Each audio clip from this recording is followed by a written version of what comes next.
He was a supernova of charisma, a gyrating, velvet-voiced force of nature who completely shredded the quiet fabric of the 1950s. Elvis Presley wasn't just a singer, he was a cultural earthquake. He was the living, breathing embodiment of a new world, a new sound, and a whole new way of being. His image is permanently burned into our collective memory, isn't it? You have the young, rebellious Adonis in black leather, and then you have the older, triumphant king in a white jumpsuit, soaking in the adoring lights of Las Vegas. That's the story.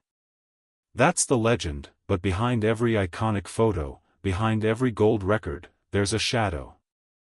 It's a dark space filled with whispers and questions that just don't add up. For decades, the official story of his life, and especially his death, has felt incomplete. It's like a book with missing pages and blacked-out lines. And the questions about his health and what really happened in those final, lonely moments have fueled endless speculation.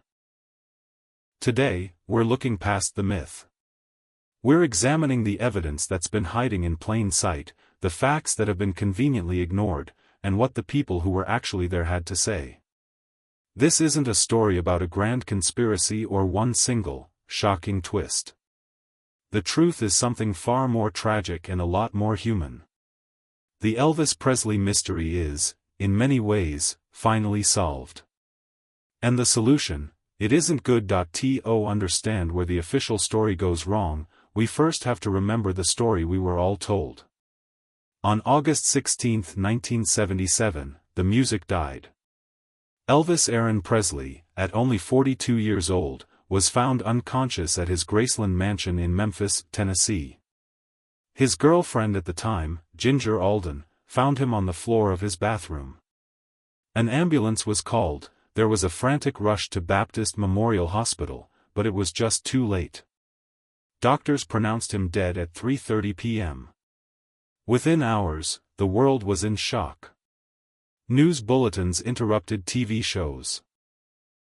Radio stations played his songs on a loop as DJs tried to make sense of the loss. The official cause of death was announced quickly, almost too quickly, with an air of finality. Dr. Jerry Francisco, the Shelby County medical examiner, told the press that Elvis had died from a cardiac arrhythmia, a severe, irregular heartbeat. He stated very clearly that drugs were not a contributing factor. The king's heart, it seemed, had just given out. This became the story everyone remembered.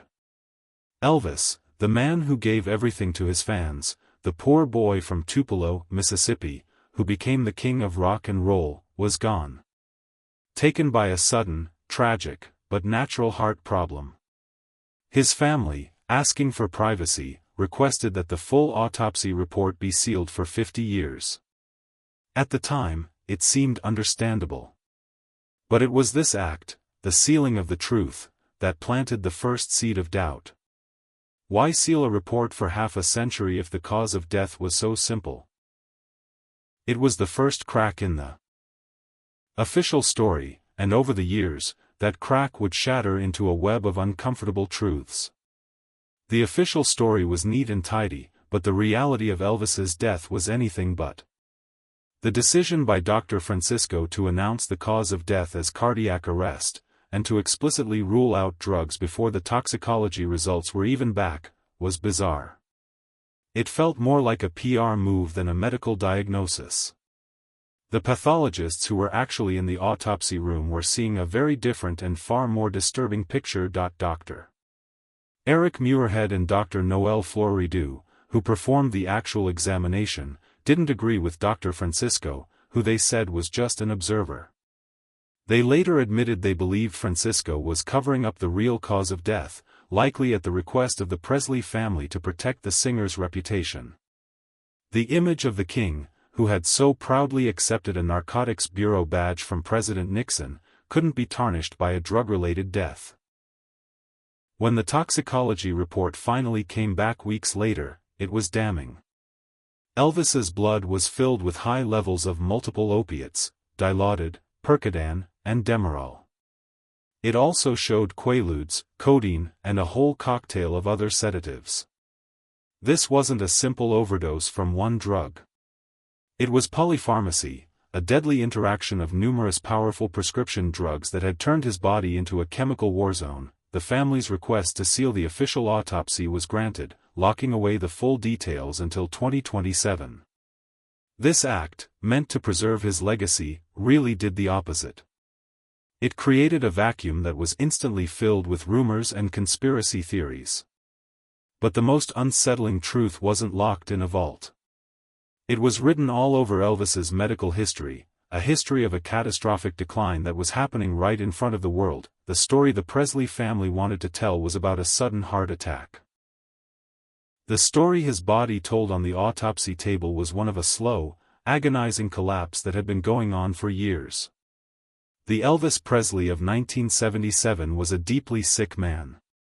He was suffering from a whole host of chronic, debilitating diseases. He had high blood pressure, glaucoma, and an enlarged heart that was nearly twice its normal size. He also suffered from emphysema, even though he didn't smoke, but maybe the most direct contributor to his death was a condition he suffered from in silent agony, a severe, chronic case of megacolon. His colon was horribly distended, a condition made savagely worse by his long-term abuse of opiate painkillers, which are known to cause extreme constipation. One of the lead investigators, Dan Warlick, believes this was the trigger. The leading theory among many medical professionals is that Elvis was on the toilet, straining to have a bowel movement. This action, known as the Valsalva maneuver, puts immense pressure on the heart and aorta and likely triggered the fatal arrhythmia. It was an embarrassing and painful end, a universe. Away from the glory of his stage persona, this disaster of illnesses was fueled by his staggering consumption of prescription drugs. His personal doctor, Dr. George Nichopoulos, or Dr. Nick, was the man who prescribed them. In 1980, Dr. Nick was indicted for overprescribing. The trial revealed the terrifying extent of Elvis's dependency. In the first 8 months of 1977 alone, Dr. Nick had prescribed over 10,000 doses of various pills for Elvis. Dr. Nick's defense was that he was trying to control Elvis's addiction, even using placebos, because he feared Elvis would just turn to dangerous street drugs if cut off completely. He was acquitted of criminal charges, as the jury believed he thought he was acting in his patient's best interest. But in 1995, the Tennessee Board of Medical Examiners disagreed and permanently suspended his medical license. The truth that comes out isn't one of a simple overdose. Elvis was a walking pharmacy, a man whose body was in a constant state of chemical chaos. He wasn't just abusing drugs, he was trying to medicate very real, very severe physical and psychological pain, trapped in a horrible feedback loop of sickness and medication. It isn't good part of this story is that the king didn't just die, he was slowly dismantled by fame, pain, and the very people who were supposed to be taking care of him, while the world was trying to figure out how Elvis died. Another mystery has always simmered just below the surface, the question of who he really was.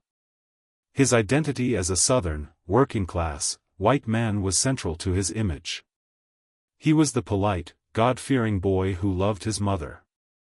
But his own family history was way more complex than the simple story sold to the public. The most famous story about Elvis's heritage is his supposed Native American roots. Specifically, the story goes that his mother Gladys's great-great-grandmother was a full-blooded Cherokee woman named Mourning Dove White. Elvis and his family believed this story, and it became a popular part of his biography. He even played a character of mixed heritage in the 1960 film Flaming Star. However, genealogists have never been able to find any definitive proof of a Mourning Dove White in the Presley family tree. Some researchers think the name was a romantic invention, possibly mixing up the first name of an ancestor, Mourning, with the last name of a neighboring family, White. The story appears to be more family lore than documented fact. Then there's the theory that Elvis had Melungeon ancestry, which is often tied to his dark hair and olive skin. The Melungeons are a historically mysterious group of people from the Appalachian regions, often described as triracial isolates, with a mix of European, African, and Native American roots. This theory is mostly based on his looks, his family's origins, and the way he blended white, country music with black rhythm and blues. But just like the Cherokee claim, there's no hard genealogical proof. The Melungeon connection remains a fascinating but unproven idea. Of all the ancestry claims, the one with the most proof, yet the most hidden for a long time, is Elvis's Jewish heritage. The evidence comes from his mother's side. His maternal great-great-grandmother, Nancy Burdine, was Jewish. According to Jewish law, which passes heritage through the mother, that would make his mother, Gladys, and therefore Elvis himself, Jewish, and this wasn't a secret to Elvis. He knew about it and seemed to be proud of it. After his mother died in 1958, he personally designed her headstone and, next to a cross, he had a Star of David placed on the corner.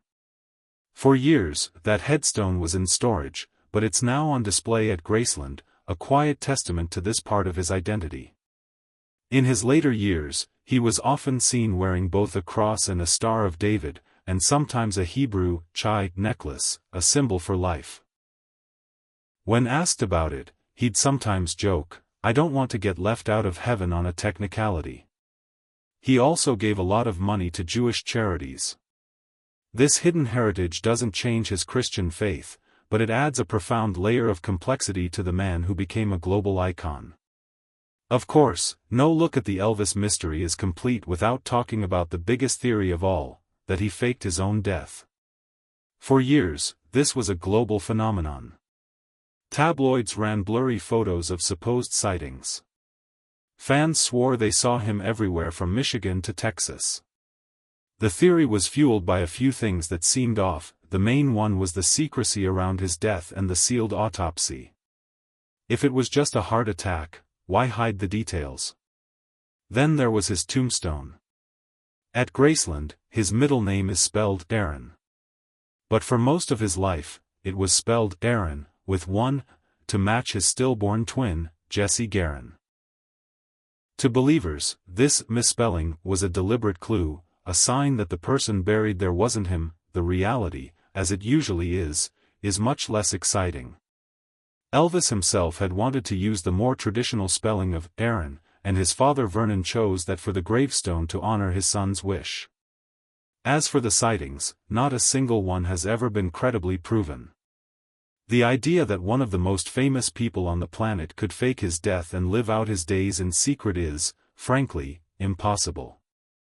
The theory isn't about evidence, it's about grief and the powerful wish of fans not to let their idol go. So, we've gone through the official story of his death, the grim reality of his health, the hidden parts of his ancestry, and the wild theories that just won't die. It's a story with so many layers. Now I want to turn it over to you. What part of the Elvis mystery do you find most interesting? Is it the questions about his final days, the myths about his family tree, or something else entirely? Let me know your thoughts down in the comments. And if you enjoyed this deep dive, make sure you subscribe and hit that notification bell so you don't miss our next investigation. So, what's the final solution to the Elvis Presley mystery? It's that there was never one single secret to solve. The mystery is the cover-up. Not a cover-up of a faked death, but a cover-up of a messy, tragic, and deeply human decline. The story that isn't good is the true story. It's the story of a man in constant, chronic pain, whose body was failing him in agonizing ways. It's the story of a man who became so dependent on prescription drugs that his doctor became his enabler, leading to a state of polypharmacy that made his death almost inevitable. The real question is why the world was so willing to accept the simple story of a sudden heart attack, when the evidence of a slow, painful breakdown was all around us. The ugly truth is that the people around him failed him. The system failed him. The pressure of being the king ultimately broke him. His identity was just as complex. He wasn't just a white, Southern singer. He was a man with a complicated heritage, including a Jewish lineage that he quietly honored. This doesn't rewrite his story, but it makes it deeper, challenging the simple boxes we try to put our icons in. The final piece of this puzzle should arrive in 2027, when the 50-year seal on his autopsy report expires. It almost certainly won't show he faked his death. Instead, it will likely provide a devastatingly detailed picture of his final moments, confirming the grim reality that prescription drugs and chronic illness, not a simple act of God, claimed his life. Ultimately, the Elvis mystery isn't about if he died. It's about how he lived his final years, in pain, in isolation, and in a state of managed decline, hidden behind the gates of Graceland. The real tragedy isn't just his death. It's how much of his authentic, complicated, and suffering self was hidden by the rhinestone jumpsuit, and how much of that real story we are only now, all these years later, finally beginning to understand.